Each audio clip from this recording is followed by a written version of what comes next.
I'm his oldest sister. Okay. And my first question is, can you tell us a little bit about Josh and who he was as a person?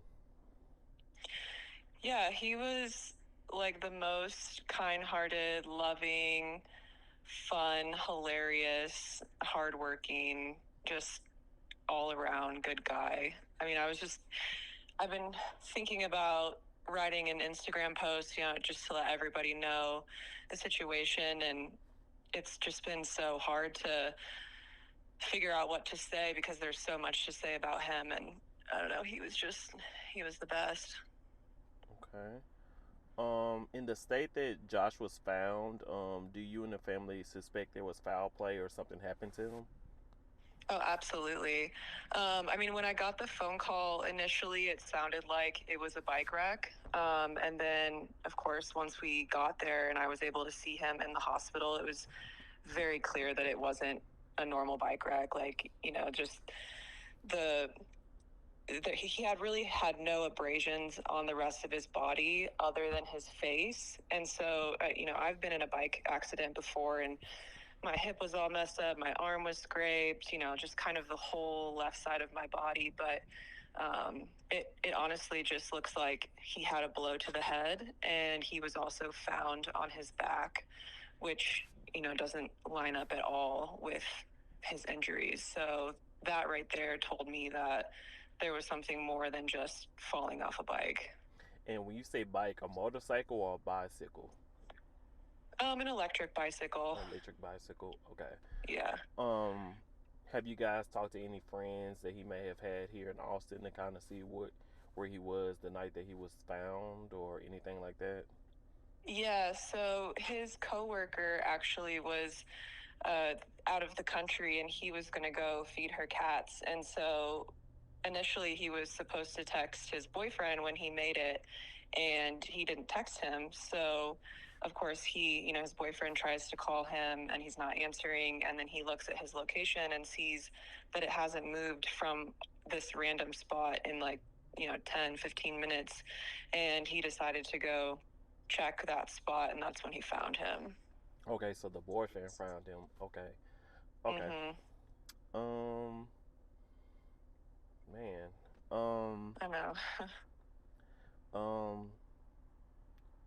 how can people within the Austin community help get your family answers? At this point, I think our best bet is to locate the bike. I mean, I'm under the impression that it was taken just to be, sold, and who knows, it could have changed hands multiple times by now. But I think by finding the bike, we'll be able to trace it back to the person that took it. We're getting to a point where a lot of the footage is probably going to be erased soon. And his credit cards were also stolen and used. So the police are actively working with the bank to try and get information on where those were used. Mhm. So I think that's kind of the other option for us trying to find who did this, is finding any sort of footage that can be traced back to someone who used the credit cards. But as far as the people of Austin being able to help, I think the best bet is just to keep their eyes out for the bike.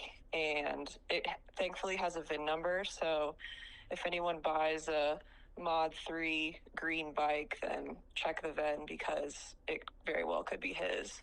Can you kind of describe the bike if you can describe it? I've never seen an electric bike before, so if you can kind of tell what kind of bike it is and how it's like, I don't know, a description, a physical description. Yeah, so it's like a dark green, like a hunter green, or something like that. And then it's got two baskets, so one on the front and one on the back. And it's a step through bike, so you wouldn't have to like swing your leg over it. You could pretty much just put one leg over pretty easily. So it's a little bit lower profile, lower to the ground. And I mean, it's brand new. It's only a few weeks old, so it's in really good condition. Um, And I think it's a local Austin company that makes the bike as well. So it's not like a big box store bike or anything. It's pretty recognizable from the photos. Okay, and has the boyfriend or has Jason or Josh ever uh said that someone was trying to steal his electric bike or something like that? No, not at all. I'm under the impression that this was basically a random act that somebody just saw him. They might have scouted him out at the little like strip mall area and then followed him, or it was someone who was in the area and just saw it as a crime of opportunity. But yeah, Josh has never had any issues with anybody, and as far as I know, there's never been anybody who's wanted to take his bike. Also it's such a new bike as well that I don't think that many people knew he even had an electric bike yet. Okay. Okay. And what is the extent of communication regarding the investigation between your family and the Austin police?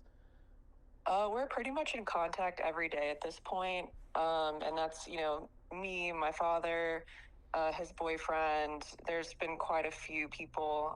There's a Reddit post that's went pretty viral on the bike, and a lot of people have kind of given their 2 cents and I think given some tips to police as well. So as far as I know, they're actively working on it, but yeah, we're getting daily communication from them, which feels good. Okay, and lastly, is there anything we didn't cover that you would like to say to the Austin community about your brother? He was just the nicest guy ever, and he really didn't deserve this. And yeah, I mean, I don't know what else to be said. It's such a tragedy, and life is so precious. And yeah, don't take any day for granted for sure. Thank you for watching. Please hit the subscribe button and get the latest news by downloading the CBS Austin News app.